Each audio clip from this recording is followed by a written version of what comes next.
Welcome, everybody. We've got another discussion video here today, and we have a very, very special guest to talk about the Philadelphia Flyers. It is Nordic, my friend and fellow NHL YouTuber, and also a big Flyers fan. Nordic, thank you so much, dude, for coming on, and it's awesome to have you on a video again. It's been a while, and are you ready to talk some Flyers hockey? Yes, sir. It's been a long time. I'm not looking forward to talking about Flyers hockey, but I'm definitely glad to be here. Yeah, definitely, man. Well, I appreciate you taking the time to do it. And I think, you I think spoke for a lot of Flyers fans when you say that you're not looking forward to talking Flyers hockey. This team is in a pretty rough spot right now. And overall this offseason, they really haven't done a whole lot. They certainly haven't done a whole lot of good. And they're a team that, missed the playoffs by a lot last year and somehow continue. They're right up against the salary cap and look like they're probably not going to be much better going into this season either. Yeah, again, I was optimistic last year. I'm going to be optimistic again this year, but I'm not going to be surprised if we get off to like a good start. Philly fans are going to say we're going to make the playoffs, and then we just plummet down to the bottom. Yeah. The funny thing is that Fletcher, if I'm not mistaken, it might have been during the season or might have been like right after the season, but towards the end of the year, he said, we're going to go into this aggressive retool. And I was like, well, if you can do it right, I won't be against it. I was kind of thinking, well, this team, they have a lot of bad contracts. Maybe they need to do a full-blown retool, not an aggressive retool, a full-blown retool. I don't think we're like a rebuilding team. We still have a lot of young players. So a rebuild would kind of set us back even longer, but I think we still have enough young players to where I think it would take us less time. But he says we're going to do an aggressive retool, and then we go out and trade for D'Angelo, which it isn't the worst move in the world, but if you didn't watch Hurricanes games, you would think he's a good offensive defenseman, but really the only reason why he was so good offensively this year was because Jacob Slavin, his partner, was able to hold up the defensive end of the pairing. And I think that moving over to the Flyers defense, he's likely going to be, and I think he's going to be Provorov's partner. I could be wrong. Yeah. And Provorov is not good defensively at all. Provorov needs a guy like Ryan Ellis to be good. And D'Angelo, honestly, to me, is just Ivan Provorov with more offensive upside. So I think acquiring him is not really the best move in the world. I think he's probably going to do worse this year. And then, free agency comes along. I'm like, well, if we get Gaudreau, that's amazing. And, I was looking like, well, maybe we'll make a trade today. Maybe we'll deal out the Van Riemsdyk contract to my fellow friend in Arizona. And, maybe we'll have to give up like a second round pick or something like that. But, Arizona's rebuilding. They want picks. It makes sense. So it made a lot of sense. And teams were interested, not just the Coyotes, too. There were other teams that were on Van Riemsdyk. And Fletcher just says, well, too much work, and just signs Nick Delorier, who is literally probably one of the few NHL enforcer-type players left. And Justin Braun, who I'm not entirely too against Braun. I don't mind Braun all too much, but, like, he's just lazy. Like, Gaudreau wanted to come here.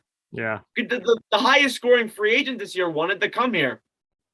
And Fletcher just said, well, we don't have the cap space. I'm like,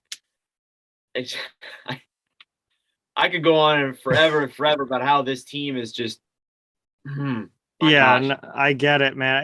It's unreal to me that you have a general manager of an NHL team that basically says it's too much work for us to move money. We're not going to do it. When you have the top free agent available saying that he wants to come to your team, like, that is just mind-boggling to me. I mean, the D'Angelo deal is really one of the only major things that Philadelphia has done this offseason. Delorier is a fourth liner, Braun's a third pair D-man. Like, they haven't made any sort of real impact moves from a roster standpoint other than bringing in D'Angelo, which I get making the D'Angelo move if you're a team that is going to do other things to try and get you back into that playoff level caliber of team. But I don't understand the point in making the D'Angelo move if you're going to really not do anything else and probably be a 6th or 7th place team in the division again next year. Like, why would you make one move to be competitive and then not do anything else to be competitive? Yeah, exactly. And what else really worries me is, and I know people are not talking about it enough, is the Ryan Ellis situation. Yeah. He hasn't skated. Yeah. He literally has not skated, and he got injured last year. Mm-hmm. So it's an issue to me. And I think that, well, we didn't give up all too much for him. We only gave up Phil Myers and Nolan Patrick. But, like, you look at that, and, like, that's, like, that was, like, our next best defenseman, and now he is hurt. He hasn't skated. And there's even rumors of him maybe not even wanting to play for Philadelphia because, if I'm not mistaken, his contract expires next year. So, like, just I don't understand what this team's doing. Like, they'll, like, make one move and make you think, oh, we're gonna try and be competitive again, and then they just get lazy and do nothing. Yeah. And I mean, I don't know. Maybe they're just relying on the young guys. I mean, drafting Cutter Gauthier, I don't think he's gonna. I'm not sure if he's gonna play this year, but I like Gauthier a lot. Yep. And but Farabee is injured 4 to 6 months, so he's gonna be out for probably the start of the season. Yep. So, just like, and we lost Giroux. Like. I don't know. Like, I feel like the team's just not going to be people are hyping up this team and making them seem like they're going to be better. They're not going to be better. They're going to be, in fact, I wouldn't be surprised if they're worse. Like, I wouldn't be surprised if they're like bottom feeding in not just the division, but the Eastern Conference. Like, yeah, no, I'm with you on that. I think this is a team that's going to be nowhere near playoff contention, especially looking at some of the other teams in that division and, the moves that they've made or where they're at. I mean, that Metro division is no joke. And for Philadelphia, looking at, their, who's projected to be on their roster right now, they've got a lot of younger guys that are probably going to be playing NHL games next season. Out of these kind of younger guys that we could see, moving up and playing big NHL minutes for the first time, is there anybody that you think that could really, have an impact and maybe, and make this team a little bit better than we might be expecting them to be? I've been waiting on Morgan Frost for a long time. Frost, he's really, I wouldn't say he struggled at the NHL level, but he's kind of had mixed results He's been injured a lot too. Yeah, he's also been injured too, so that's a big role. And I think that if he gets the time next season, which I think he will, I think that he could definitely make an impact. I'm trying to think right now. I don't know why I can't think of any other players, but there's guys that like we just randomly signed, like Wade Allison, the Cates brothers, Ronnie Attard. Signing those guys, I wouldn't mind bringing those guys up and having them play NHL time if we were rebuilding. I wouldn't mind that at all. I wouldn't mind bringing these random guys up and have them play, get NHL experience. Hell, let them accomplish their NHL dreams. But Fletcher says we're going to be competitive next year, and now I'm starting to think that, well, if we're going to be, if he thinks we're going to be competitive next year, then I'm concerned for what like trades and signings he's going to make. Yeah, if he's going to make any at all, because he's lazy. But like the Ristolainen contract. Don't even get me started. I forgot to bring that up earlier. That was going to be the next thing I was going to ask you about, because I've made my thoughts about Ristolainen very clear. I was just wondering how you look at him and that contract, and is this guy any good? Okay. So when we made the trade in July of last year, about almost a year ago, pretty much, because the draft was a year ago, a few days ago. Yep. Like, I didn't like what we gave up for him. I didn't like that we had to give up a first round pick. I thought it was stupid. But I was optimistic. I was like, hey, maybe Ristolainen on a better team than Buffalo. Maybe he'll be better. Who knows? Yeah. Maybe he's one of those players that get miraculously better. Maybe he was going to be like D'Angelo this season, if that makes any sense. He wasn't. Yeah. He really wasn't at all. He wasn't that good. And I was like, okay, so I think he had 1 year. Did he have a year? Was he expiring this year, or was he expiring next year? Yeah, he needed an extension for this year. Yeah. Okay, so I was figuring like, well, it didn't work out. It's okay. We have situations like that. There's been a couple like that in Philly. Just let him walk to free agency. He'll get picked up probably by some random team again. But no, you sign him to and the funny thing is that they wanted to sign him to more. They wanted to sign him to more, and Ristolainen's like, no. That's unbelievable to me. I don't know what's worse, the fact that they offered him more, or the fact that Ristolainen said no. Yeah, I honestly don't know what's worse. Like, the thing with Risto is like people talk about him like he's this big physical defensive defenseman. Like he's brutal in his own end. Like he actually he can put up some points, but he's absolutely atrocious defensively. And his turnovers are his turnover numbers his entire career have been awful. But I don't understand where this narrative of him being this big, tough, physical, defensive guy comes from, where he's literally never been that his entire career. Yeah, he's been statistically one of the worst defensemen, or one of the worst players, in fact, in the league. Like when you look at advanced analytics and all that. And that's why I was optimistic, because I was thinking well, he's with Buffalo, and Buffalo hasn't been good for 11 years. No disrespect to Buffalo. I think they'll be good in a few years, but I was optimistic. I was like, well, maybe with a better team surrounding him, he'll be better. But no, he's been pretty much the same, if not worse. So I don't get what Fletcher's doing with that contract. It doesn't surprise me that Fletcher tried offering that money to him, because Zach Parise, Ryan Suter, back when he was with Minnesota, it really didn't surprise me. But it just that contract proved to me that this coming few years is not going to be good for us, especially with Fletcher at the wheel. Not even just Fletcher, Comcast, and the owners of the team as a whole, because they've shown that they don't care about what direction this team's going. And that's a big thing with this team right now, is that it almost seems like they don't know what direction this team's going. They don't seem to have any sort of plan, any sort of set identity or idea as to what they're going to try and accomplish for, not just this coming season, but the next 3 to 5 years. It seems like they have no idea which way they want to go with it. Like some of their moves are more on the retooling, rebuilding side, and then they go out and they do something that they think is going to make them competitive right away, and then they'll switch back. And it's like they have no idea what they're trying to do from a long-term perspective or a short-term perspective. Yeah, it's like he's just taking turns. He's like, I'm gonna confuse the fan base more and more by making a retooling build and then making a competitive build. It's just so confusing. And I think with this coming season, if the team expects us to be competitive and they're really bad next year, I think Fletcher could be fired. I would certainly hope so. I wanted him fired after this past season, but obviously that didn't happen. Yeah, I figured that they would, but I don't know. And then hire Tortorella, that's the other thing. That's another competitive move that made me really confused. I didn't like it at first. I still really don't like it. I'm kind of optimistic about it, just like I am about everything else. But with Tortorella, he has this history of, being Tortorella, and players will hate him. But there's players that also love him, like Cam Atkinson. He really influenced Atkinson's career a lot, and I think that definitely played a role in why he's even here. Because solely Cam Atkinson. So I'm optimistic. He said some good things about Tony DeAngelo. He's like, is he going to do stupid things, say stupid things? Yes, but he's a hell of a player. I'm like, okay. So it's just, I don't know. We'll see how Tortorella does.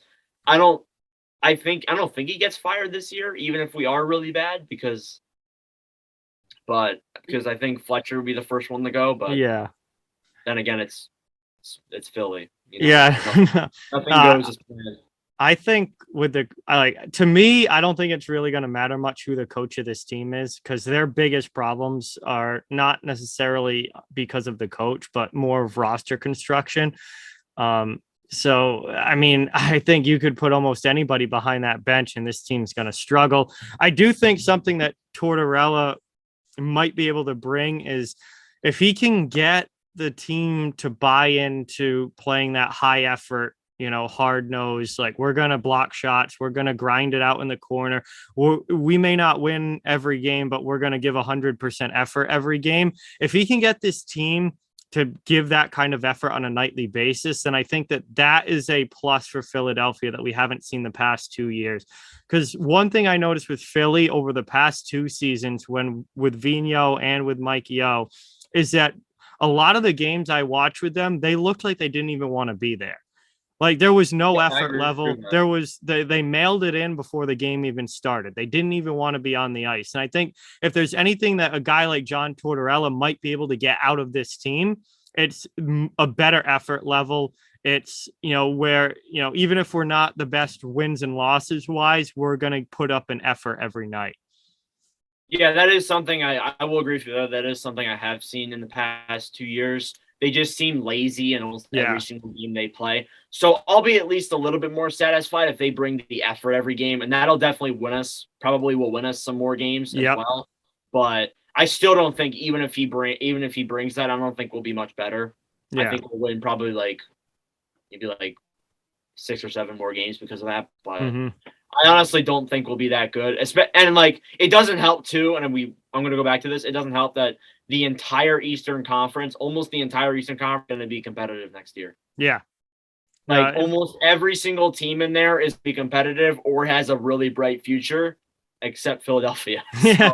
Yeah, I know. I noticed how much better a lot of these teams in the East got. Ottawa took big steps forward. Detroit took big steps forward. Buffalo's starting to show signs of improvement.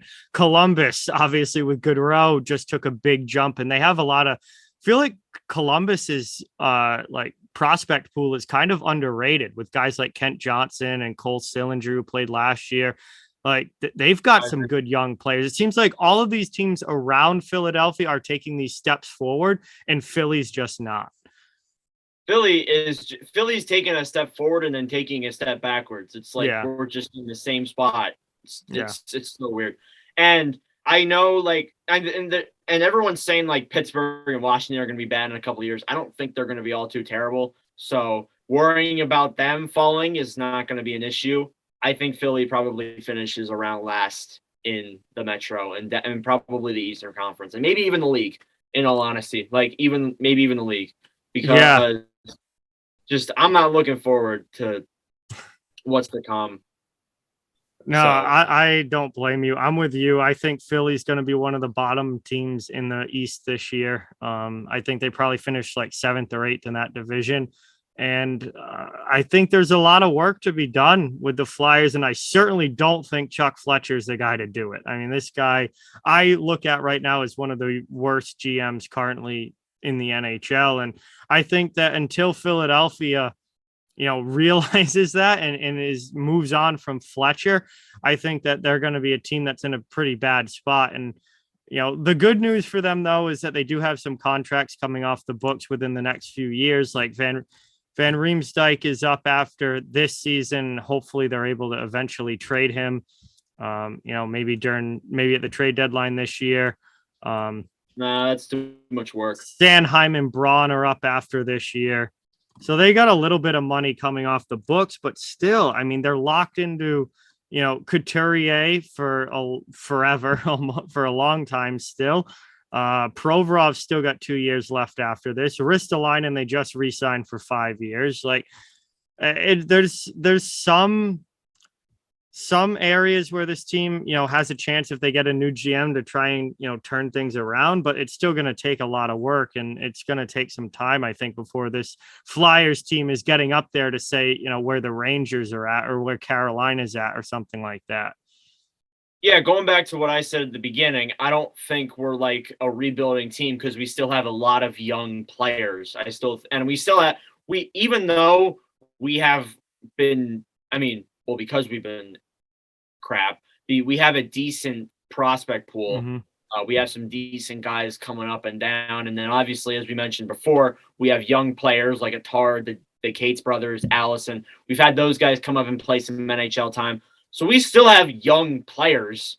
So, and that's the thing. If we get a brand new GM, I think of Vancouver as the prime example of this, because Vancouver fired Benning and Green. Yeah. And immediately they got better with the assets that they had. Yeah. And I think that if Philadelphia kind of does the same thing next year, Yep. and doesn't wait as long as Vancouver, I think we'll probably have a brighter future than what we will under the wheel of Fletcher. But right now, not looking good.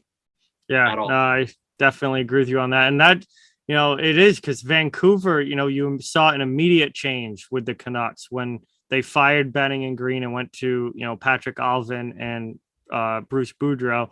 Wonder if you could see that kind of jump from Philadelphia, if they were to, get Fletcher out and get some, someone new at the helm there. Wonder, because you're right, there is some young talent there. There's some young players that you want to see more from. Morgan Frost, I think, being the biggest one. Cam York coming into the fold. Bobby Brink. Oh yeah, Bobby Brink.